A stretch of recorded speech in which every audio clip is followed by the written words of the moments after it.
Друзья, всем привет! На связи Иван Калугин, Артур Раненков. Это проект Believe Development Villas. И сегодня у нас очень неприятная тема. Давайте разберемся в самой бесполезной и неликвидной недвижимости на Бали, которую вам пытаются втюхать все эти непонятные риэлторы, постоянно рекламируя в Инстаграме и других социальных сетях. Будем начинать сразу, но у нас есть одно важное нововведение. Артур? Мы попытаемся рассказать эту тему ровно в 5 минут. И если нам не удастся, мы быстро завершаем выпуск, поэтому он будет насыщенный, без перебивок, без всего. Все как есть.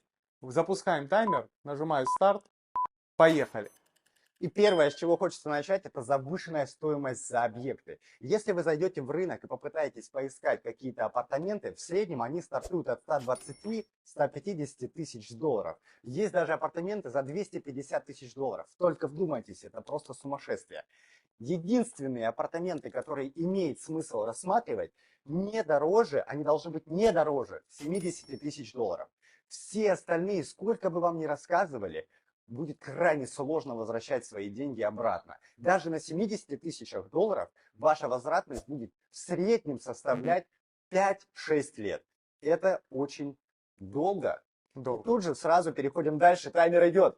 Нет конечного потребителя у апартаментов. Странно звучит, но это абсолютно так. На Бали люди хотят жить на своей земле под красивыми пальмами, с травкой, совсем. А если у апартаментов этого нет, то кто же в них будет жить? Да никто. Поэтому апартаменты очень редко продаются на вторичном рынке. Их продают как инвестиционное предложение, а тем людям, которые хотят купить для себя, их просто не рассматривают. Поэтому, если вы купили апартаменты или думаете над тем, чтобы купить с целью заработать, у вас ничего из этого не получится. Не верьте тем обещаниям, кто вам обещает то, что вы купите, через 2 месяца или 3 продадите на 30% дороже.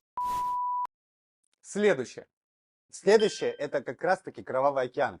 Чаще всего эти апартаменты строят, нагромождая просто там десятками апартаментов один объект. Вот вам поставили апарт-комплекс, в нем 30 таких же, как и вы, которые купили, господи, назови это недвижимостью.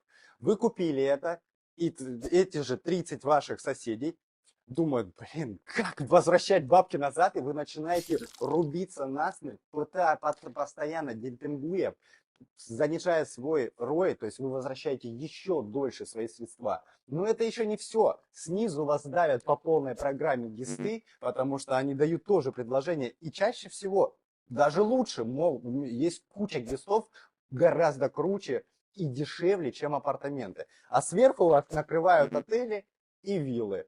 Добрый день, здрасте. И что вы будете с этим делать? Объективно, это кровавый океан. Как в нем выживать? Я честно, я когда смотрю на этих людей, думаю, блин, ребята, куда вы встряли? И люди потом годами не могут эти апарты продать.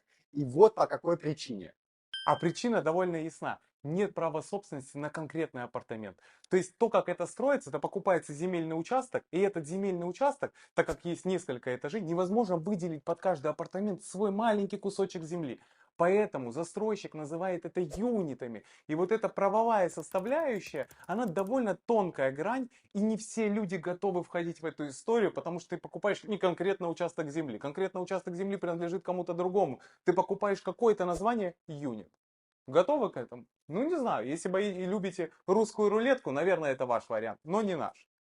Поэтому давайте сразу на следующий пункт прыгаем. И следующий пункт – это те люди, которые арендуют апартаменты.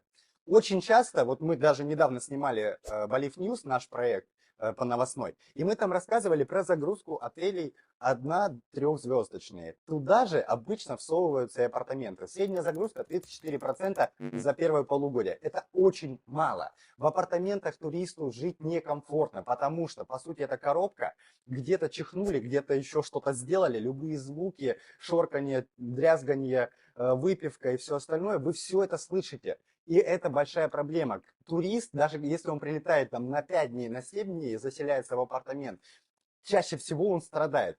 Тут есть еще один важный момент. По сути, апарты чаще всего выглядят как коммуналка какая-то. Минута, Иван, минута. Минута осталась, все, завершаем. Здесь важный момент. Туристы не любят апартаменты. Это крайняя точка, которую они смотрят после отелей, гестов и вилл.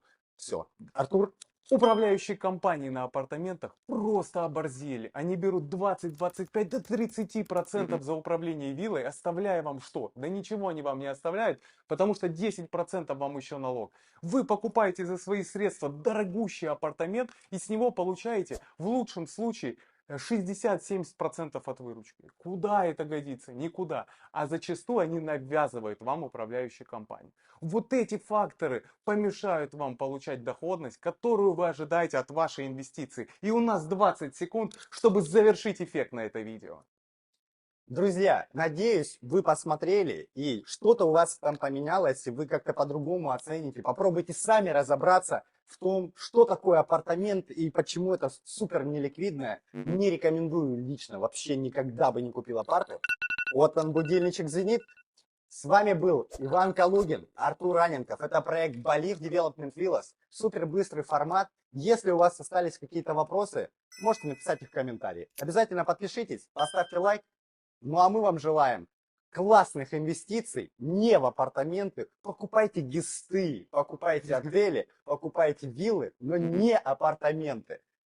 Всего вам хорошего, на связи. Всем пока.